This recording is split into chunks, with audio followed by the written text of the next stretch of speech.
Olá, bem-vindos a todos e todas ao quinto Fórum Online de Educação, Meio Ambiente e Sustentabilidade. Eu sou a professora doutora Diana de Paula, arquiteta urbanista, doutora em Física Ambiental. Atualmente sou docente do programa de pós-graduação a nível de mestrado acadêmico em Arquitetura e Urbanismo do Centro Universitário de Várzea Grande. E a nossa conversa de hoje é Cidades sob pressão, riscos, desastres e respostas baseadas na natureza. Então a gente vai trazer aqui várias manchetes, né, dos últimos anos aí de 2024, 2025, que permearam as redes sociais, né? Então, aumento de desmatamento na Amazônia, eventos extremos no Brasil, né? Os prejuízos que as petrolíferas causaram e os impactos, né, a nível de prejuízo, né, na ordem aí dos 28 trilhões, mais ondas de calor, né, que atingiram o Brasil em 2025, a quarta, e agora em 2026 a gente tem visto, né, vários alertas emitidos pelo INMET sobre ondas de calor severa e El Niño muito severo, tempestades, né, atingindo São Paulo e Rio de Janeiro em maior intensidade, maior frequência, as perdas, né, associadas aos eventos climáticos e os prejuízos, né, na ordem de bilhões também, a quantidade de atingidos, né, que só aumenta diante desses eventos climáticos, o quanto que isso resulta para a economia global, né? As pressões dos vários tipos de impactos que são causados ao meio ambiente, desde os impactos climáticos, os atmosféricos, os do solo, né? E isso tem aumentado em escala global, né? Então, assim, o IPCC, que é o painel intergovernamental, já mostra e já consolida, né, a forte relação entre o aumento da urbanização com o aquecimento global, né, e a tendência para esse crescimento urbano é na casa, né, de 68% até o final do século, e isso se traduz em números em 2,2 bilhões de pessoas residindo em áreas urbanas, principalmente, né, nos continentes aí mais populosos, como África e Ásia, tá?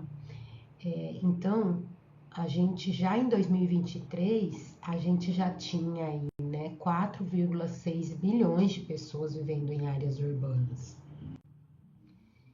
E aí a gente observa, né, no levantamento da ONU Habitat, que nos países, né, do sul global aí que a gente vai ter maior aumento populacional, né, principalmente as megacidades, né, o aumento das megacidades. Então a gente já tem aí Tóquio com 37 milhões de pessoas, Nova Delhi na casa aí dos 32 milhões, região metropolitana de São Paulo, 22 milhões de pessoas, e a cidade do México também com 22 milhões de pessoas.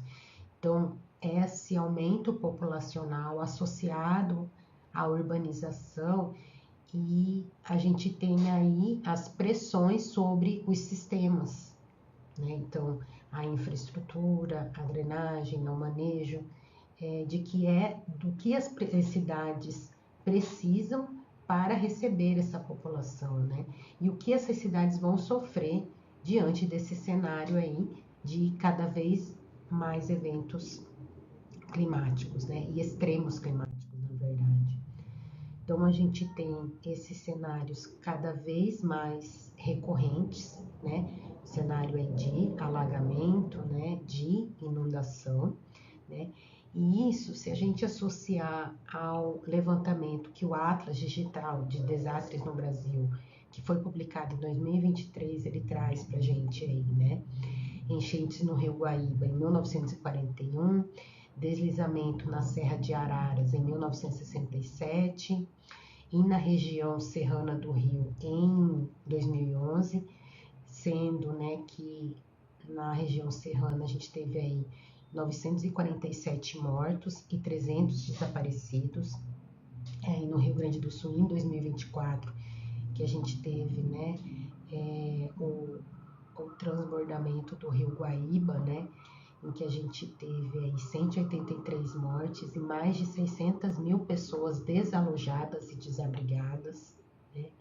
Então, entre 1991 e 2023, o Atlas registrou 25,94 mil eventos hidrológicos, sendo que 64% estavam relacionados a chuvas intensas, que resultaram em 3.464 mortes e prejuízos superiores a 151 bilhões de reais, né?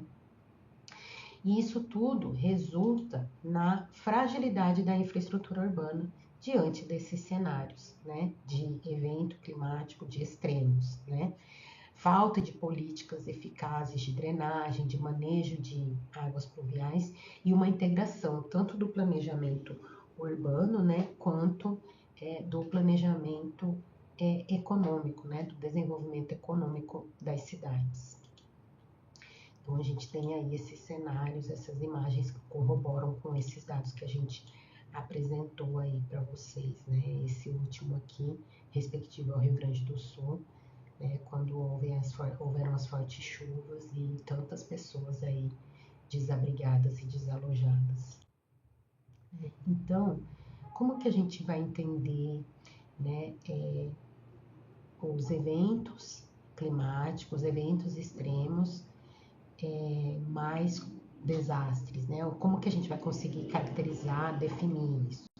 Então, se a gente tivesse uma ilha deserta e um evento natural que ia passar por essa ilha deserta, a gente ia ter um desastre? Provavelmente não. Ele vai caracterizar mais como uma ameaça, né? Porque a gente tem um evento natural acontecendo que vai passar por um local, né? Então, como eu não tenho vidas, eu não vou ter danos, né? Não é considerado um desastre, né? Mas se eu tenho vulnerabilidade, ou seja, se eu tenho exposição a um risco, se eu tenho sensibilidade a esse risco, né? E se eu tenho uma baixa capacidade adaptativa a esse risco, eu estou em um cenário de vulnerabilidade. E a probabilidade de acontecer, né, gera um risco, né? Então, a gente entende como desastre, né, a combinação entre a probabilidade de ocorrência de um evento, né, e as consequências negativas desse evento, né? Então, assim, a gente traz essa imagem, né, de deslizamento de terra junto com enxurrada, fortes chuvas, e aí o desastre que aconteceu, né? Quem estava nessa área de vulnerabilidade, quem estava exposto a essa vulnerabilidade, né? E o que aconteceu, né? E o resultado disso, né? Então, quantas pessoas moravam numa situação de risco e o que se desenrolou do fato, né? Então, isso é um desastre. E aí, a gente tem dados, né, que trazem os prejuízos socioeconômicos diante desses desastres, né? Então, foi um levantamento feito pelo governo federal e está compilado nesse caderno técnico de gestão integrada de riscos e desastres, tá? De 2021. Então, ele traz um levantamento dos prejuízos e da quantidade de pessoas afetadas por região brasileira. Então, a gente tem aí dados alarmantes ali do Nordeste, né, 24,6 bilhões, com 29,7 milhões de pessoas afetadas. O Sudeste também, né, com um prejuízo de 12,5 bilhões de reais, com 2,8 milhões de pessoas afetadas, e no Sul, com um prejuízo de 1,4 bilhão, né, e com 1,3 milhões de pessoas afetadas, né? E aí, numa escala um pouco menor, né, o Centro-Oeste e o Norte brasileiro. Então, o Brasil ele tem, né, vivenciado expansão significativa das suas áreas urbanizadas, né? E a gente teve aí um aumento, né, de área urbanizada, né, com cerca de 2,4 milhões de hectares. Então, refletindo mudanças relevantes no uso e ocupação do solo, né, que vão influenciar aí diretamente na dinâmica socioambiental das cidades. Então, quais áreas estão sendo ocupadas, né, que estão sendo urbanizadas? E essa urbanização, né, ela não tem sido acompanhada de um planejamento urbano ambiental, né? Então a gente traz aqui essas imagens lá do mapa biomas que a gente mostra, né, por meio dessas cores, qual que eram as áreas vegetadas, né? E quais eram as áreas que já tinham sofrido uma mudança de uso do solo em 1985 e quais eram as áreas urbanizadas, né, em 1985. Então, aqui na casa dos 3, acima, né, quase 4 milhões de hectares em 1985. E em 2022, ela vai para casa, né, dos 6 milhões de hectares, tá? E aí, se a gente for levar isso para o estado de Mato Grosso, né, que é um estado que ele é muito forte no agronegócio, como que é esse cenário, né? Então, a gente saiu do cenário nacional para o cenário estadual, né? Então, em 1985, a gente tinha aí, ó, 222 mil hectares de área urbanizada, né? Equivalente a 0,25% de toda a área territorial.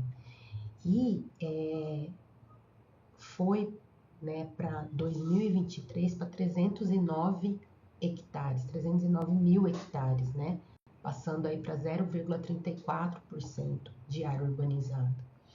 E aí, se a gente ainda fizer um recorte ainda, né, um uso mais detalhado aí nas cidades mais populosas do estado, que seria aí Cuiabá e Várzea Grande, né? Então a gente pegando aqui a área dos dois municípios, né? A gente tem aí em 1985 14 mil hectares de área urbanizada e aí em 2024, né? Dobra, vai para 28 mil hectares. E aí, se a gente for para o perímetro urbano, a gente consegue observar como que foi esse avanço, né, dessa urbanização aí, de 1985 até 2024. Então, a gente passa ali, né, de 12 mil hectares, né, para quase ali, né, 2 milhões de hectares, né, que a gente passa de área urbanizada, né? Então a gente começa a aumentar a área urbanizada, né? Então, e aí o que a gente consegue ver, né?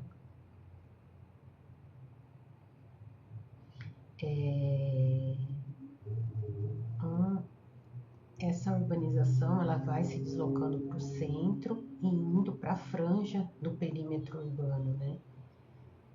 E aí e esse deslocamento, né? Ele está sendo acompanhado aí pelos eixos viários, né?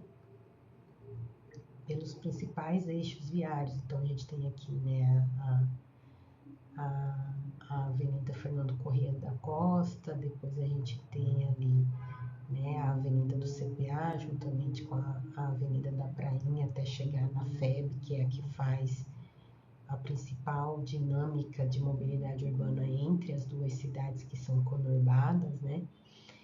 E aí a gente tem aí também um crescimento, né, aqui tanto para a região sul, região leste e região oeste do município. E aí, se a gente olhar isso, né, depois para a área de favela e não favela, a gente observa, né, que a maior parte dessa área aqui, ela, tanto a leste quanto a sul, ela é mais constituída de favela. E aí aqui em Cuiabá, a gente observa um movimento também diferenciado, que nessa região oeste, a gente também está observando uma maior urbanização, mas é de condomínios de alto padrão. E para cá, né, tanto para leste, a gente tem condomínios aí de média, baixa classe, né, e aqui mais habitação de interesse social, né, para a região sul, tá? E aí, se a gente observar esse aumento populacional, né, que é nesse mapa aqui de densidade que a gente extraiu da dissertação do César Clemente, que ele faz uma análise sobre as áreas suscetíveis à inundação em Cuiabá, e aí ele pega esse mapa de densidade demográfica, associa com o mapa de suscetibilidade à inundação que ele conseguiu fazer, né, que foi a análise, a pesquisa que ele fez dentro do perímetro urbano de Cuiabá, e aí a gente observa todos os corpos hídricos dentro da cidade, né? Aqui o rio Cuiabá, e aqui, né, a gente tem rio Cochipó, o córrego do Barbado e demais corpos d'água que são muito importantes. Em grande parte, a maioria deles está canalizado, né? E aí a gente observa aqui, ó, que esse aqui, por exemplo, né, com alto, né, suscetibilidade à inundação, né, muito alto, na verdade, aqui alto, muito alto, né, quanto mais azul escuro, maior a suscetibilidade à inundação. E aí aqui, esse mapa, ele mostra pra gente, né, aonde ocorreram as inundações já em Cuiabá, né, ao longo dos anos. Então ele consegue espacializar a recorrência das inundações, né? E aqui a gente tem, por exemplo, as áreas que têm risco à inundação e que estão altamente urbanizadas. E aí a gente traz essas imagens aqui do site da prefeitura, onde a gente consegue fazer, por exemplo, uma análise em cima do zoneamento da cidade, né? Então a gente observa aí que essa área aqui em verde é a APP, né? Em azul aqui é o corpo hídrico, né? E aqui são condomínios de classe média, média baixa, né? Também tem alguns condomínios de classe alta. Aqui são condomínios verticais, né, de até 4, e agora tem aumentado muitos condomínios de até 12 pavimentos, né? Antes eles eram muito de até 4 pavimentos, agora eles estão chegando a 12 pavimentos, né? E aqui são condomínios de casa mesmo, que aumentaram assim de uma maneira vertiginosa. E aí a gente observa esses condomínios muito próximos das APPs, né, que são as áreas de preservação permanente, né? Então, áreas que precisam ser protegidas para a preservação da biodiversidade, como corredores ecológicos e tudo mais, e também para a questão de vazão, né, de água, né? Mas assim, o que a gente observa é que nem isso está sendo muitas vezes respeitado, né? Então a gente tem aqui, ó, esse condomínio vertical, né, dentro dessa área de nascente, né? Aqui também, ó, muito próximo, né? Então a gente observa que eles estão construindo assim no limite, né? Então isso e com a questão dos eventos extremos, né? Com a maior intensidade das chuvas, a maior frequência, né? O risco de acontecer uma inundação e depois ter um extravasamento é muito maior e atingir essas residências aqui, né? Então a gente começa a observar que isso acontece em outras regiões da cidade, né? Então aqui, essa primeira imagem era na região leste, desculpa, que é já na região norte da cidade, tá? E aqui eu trago para vocês essa imagem aqui é do Rio Cuiabá, tá? Aqui é o Rio Cuiabá, aqui é Cuiabá e aqui é Várzea Grande, tá? Então a gente tem aqui, né, comércio, residências, conjuntos verticais, condomínios verticais aqui, né, bem assim no limite da APP do Rio, tanto do lado de Cuiabá quanto do lado de Várzea Grande aqui, né? Vocês conseguem observar assim com essas imagens de satélite o quão perto, né, e o nível da pressão que está acontecendo nesses sistemas naturais. Então aí a gente tem desmatamento, perda de biodiversidade, né, a construção de condomínios frequentemente exige supressão de vegetação nativa, resultando em desmatamento e afetando a fauna e a flora locais, né? Há um aumento na demanda por água e energia, né, tanto na fase de construção quanto na operação dos condomínios, geração de resíduos, tanto durante a construção, né, como também durante o uso, né, desse condomínio, o aumento significativo da impermeabilização do solo, aumentando o escoamento superficial, né, e aumentando a probabilidade, né, de risco a desastres, né.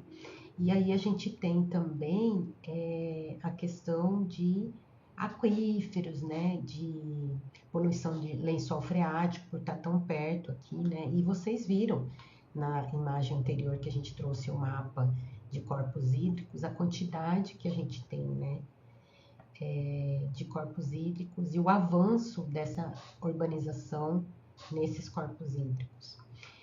Aumento de poluição do ar e sonora, né? Então, assim, mas, Diana, é feito um wave, né? É feito um RIV para isso, é feito um HIT, sim, mas o que será que está sendo considerado, né?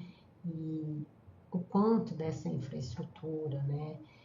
Será que também está considerado esse aumento dos eventos extremos, né? Será que mesmo construindo, olha, não, é uma área que ela é possível, que ela tem esse potencial, mas será que ela não poderia ter sido feita de outra maneira, a partir de outras soluções, ou incorporado outras soluções próximos a essas áreas de preservação, a esses corpos hídricos que demonstram essa suscetibilidade à inundação, né? Tá? E aí, a gente vai mostrar para vocês aqui também em Várzea Grande, né? Então, a gente tem todo o município aqui, e aqui a gente tem o perímetro urbano, que é essa mancha mais escura. E todas essas linhas aqui em azul são os corpos hídricos, tá? E aqui é todo o rio Cuiabá. Então, a gente também tem, ó, aqui, né, o mapa de ipsometria, né, de declividade e tal, e aqui o levantamento dos corpos hídricos no perímetro urbano de Várzea Grande. Aqui, pessoal, é o aeroporto, tá? Aqui tá Cuiabá e aqui o rio Cuiabá, tá? E aqui, essa imagem aqui, não sei se vocês vão conseguir perceber aí, é a área urbanizada, tá? Então, vocês observem aí as pressões que esses corpos hídricos sofrem, tá? Então, a gente tem, né, em Várzea Grande, né, são encontrados vários tipos de ocupação antrópica, inclusive tanques de piscicultura, né, que tem como efeitos, né, poluidores, eutrofização e proliferação de algas, né, então a gente já consegue observar aqui. A gente vai ter aí espécies invasoras, doenças, alteração da qualidade da água. A gente tem um frigorífico dentro da área urbana da cidade, né? Ou seja, a cidade foi crescendo tanto que agora o frigorífico já faz parte da área urbana da cidade, né? E com isso a gente também tem aí poluição de água, poluição do solo, poluição do ar, né? E a geração de resíduos devido a esse frigorífico, aumento de veículos, né, para fazer esse transporte. Então, assim, Diante desses cenários de grandes pressões, de grandes impactos que as cidades, né, tanto a nível de Brasil quanto a nível de Estado, como essas cidades, né, ainda de menor porte, como Cuiabá e Várzea Grande, aí, que tem, somando, não chega ainda a 1 milhão de habitantes, e elas vão cada vez mais se expandir, né, porque o processo de urbanização ele só tende a aumentar, como a gente viu aí. O que pode ser feito? Então, o Programa das Nações Unidas, ela traz para a gente, né, um, um conceito, né, o conceito das soluções baseadas na natureza, que elas visam, né, ações como proteger, conservar, restaurar, né, os recursos naturais ou modificados dos ecossistemas terrestres, de água doce, costeiros e marinhos.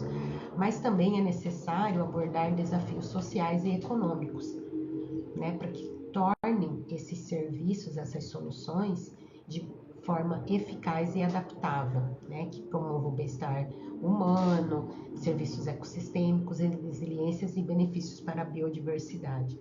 Então, são soluções que vêm para agregar, né, para auxiliar na mitigação e na adaptação dos desafios que as cidades estão enfrentando. Então, as soluções baseadas na natureza, ela na verdade é um conceito guarda-chuva que abrange as dimensões estratégicas, de desempenho, de planejamento espacial e de engenharia soft.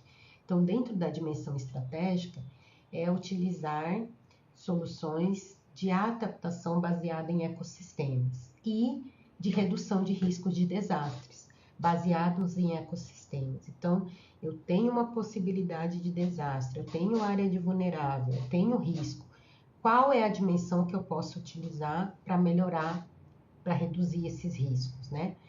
Eu tenho a dimensão do desempenho, né? O que eu tenho de soluções que possam me auxiliar na questão de desempenho. Eu vou ter infraestrutura verde, infraestrutura azul, quando eu combino verde e azul e florestas urbanas. A dimensão de planejamento espacial, então voltado para sistemas de drenagem urbana sustentável, engenharia ecológica, melhores práticas de gestão, baixo impacto, desenho urbano sensível à água, e a dimensão de engenharia soft, que é voltada para os serviços ecossistêmicos. Tá? E aí elas ainda podem ser classificadas em 5 categorias, né, como restauradoras, por objetivo, infraestrutura, gerenciamento, né, e dependendo da abordagem. Então a gente tem aí os efeitos dela, né? Então a gente pode ter melhoria da poluição do ar, espaços de lazer e contemplação, melhoria do microclima, né? Resfriamento evaporativo, diminuição da temperatura do ar, diminuição da temperatura de superfície, melhoria do conforto térmico, né? Sombreamento, enfim, né? Biodiversidade urbana, então criação de corredores ecológicos, né, para melhoria dessa de biodiversidade, para conservação da biodiversidade, controle da poluição difusa e reservatório. Então, pessoal, a gente, retomando aqui, né, a gente tem aqui a questão, por exemplo, de uma área que a gente está fazendo uma pesquisa, que é a região do Córrego do Barbado, né, que a gente tem uma aluna que ela está trabalhando com a vulnerabilidade climática no Córrego do Barbado. Então, a gente tem análise, né, de exposição, sensibilidade, capacidade adaptativa dessa área da microbacia do Córrego do Barbado. Então, a gente tem a região do alto curso, do médio curso e do baixo curso, tá? Nesse estudo de caso aqui em específico, a gente vai trazer uma parte aqui do alto curso, que é uma área que ela tem alta suscetibilidade à inundação. E também ela tem uma baixa capacidade adaptativa quando a gente correlaciona com a renda da população que vive nessa região, né? Que tem salário mínimos mais baixos, tá? Do que se comparado, por exemplo, com o médio curso. Então, a gente tem aqui, né, essa imagem aqui a gente fez com uma sobreposição do mapa que ele tá lá no site do Geoportal do Serviço Geológico Brasileiro, tá? E aí a gente conseguiu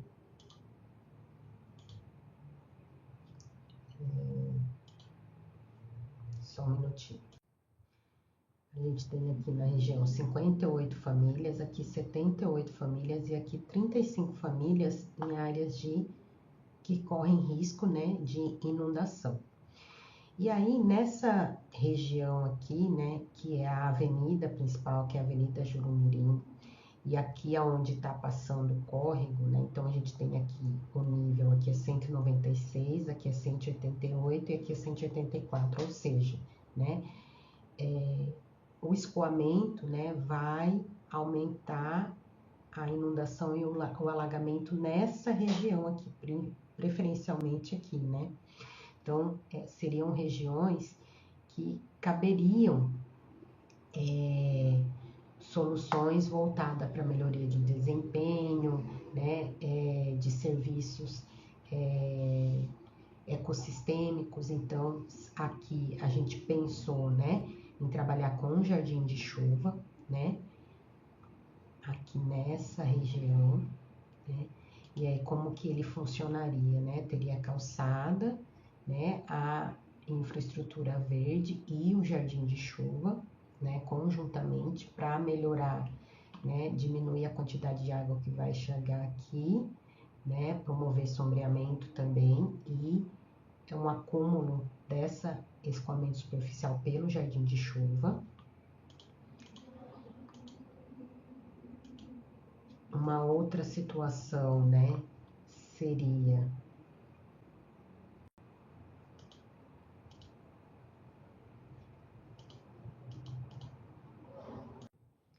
uma outra situação aqui, né, também, né, aumentar esse canal, né, utilizando aí um parque linear para ter uma maior proteção aqui ao longo desse córrego, né? Então a gente conseguiria melhorar a área de proteção dele, trazer aqui proteção da biodiversidade, melhoria no microclima, melhoria da poluição do ar, a partir da criação desse parque linear aí, acompanhando o desenho desse córrego. E dentro dessa área que foi canalizada aqui, a gente refazer essa canalização, tirando a parte de concreto, né, e colocando estruturas mais permeáveis a partir desse muro aqui em gabião, né, de maneira escalonada, e do outro lado aí também com uma parede aí de Kreiner, né, de barreira de madeira com vigas, que melhora a permeabilidade do solo, e aí a gente ainda consegue vegetar para diminuir a movimentação de terra e aumentar a absorção de água, diminuindo, né, possíveis riscos aí a alagamento nessa região. Então, é isso que a gente pensou, né? Essa etapa, ela ainda vai passar, né? A gente só fez o levantamento agora das possíveis soluções que seriam cabíveis dentro da estrutura que já existe nessa cidade, né? Então, desalojando algumas famílias naquelas áreas de risco, e aí quais seriam as possíveis soluções que a gente consegue simular e ver quais seriam os resultados obtidos a partir dessas possíveis soluções baseadas na natureza. E o que isso vai trazer de resultado realmente, né, de eficaz para esse bairro, né, para esse trecho, na verdade, da microbacia. Então, como eu disse, né, a gente ainda está em fase de estudos, mas está uma pesquisa aí que está em curso. Então, agradecer a paciência de vocês, o convite da professora Sandra em estar aqui no 5º Fórum, e muito obrigada. Até mais.